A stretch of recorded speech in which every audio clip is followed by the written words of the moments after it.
Semalam aku baru lepas tengok cerita Pewaris Susuk. Aku boleh katakan filem ni memang masa aku tengok filem ni, aku tak disponsor apa-apalah. 2 tiket untuk RM50. Agak mahal. Jom kita tengok apa yang best, apa yang tak best. Okay, jom. Pewaris Susuk ni, dia kurang elemen seram. Dan seram dia tu kau boleh expect. Dia tak ada macam jump scare yang kau memang mind blown. Tak ada. Jump scare dia kau dah agak dah. Dalam cerita ni, Sarima Ibrahim bagi aku kurang menonjol.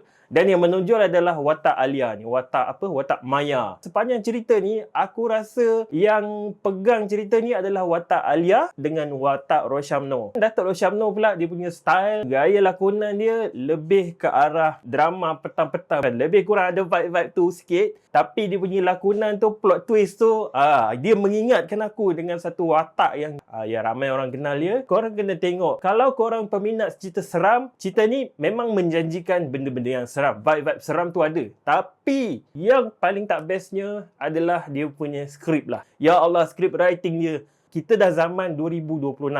Banyak filem-filem kita yang best-best tau. Filem Malaysia yang best-best. Skrip yang tak begitu baku dan tak diulang-ulang benda yang sama. Camera works pun dia tak berapa polish. Dan juga audio dia terlalu... Aku tak tahulah audio dekat wayang aku je ke, tapi dia macam telan mic tau. Dia macam terlalu dekat dengan mic. Lagi-lagi scene-scene yang menjerit-jerit, aku rasa macam, uish, kenapa audio dia macam ni? Aku macam, what the fuck? Tapi overall, aku boleh katakan filem ni, kalau korang peminat cerita seram, korang boleh tengok. Aku boleh sarankan korang tengok. Tapi personally, aku ada high standard untuk cerita-cerita filem ni. Kalau korang nak compare dengan cerita-cerita box office international, contoh macam Conjuring, memang sangat-sangat jauh lah. Tapi if you support Malaysian punya films, you should watch Pewaris Susuk.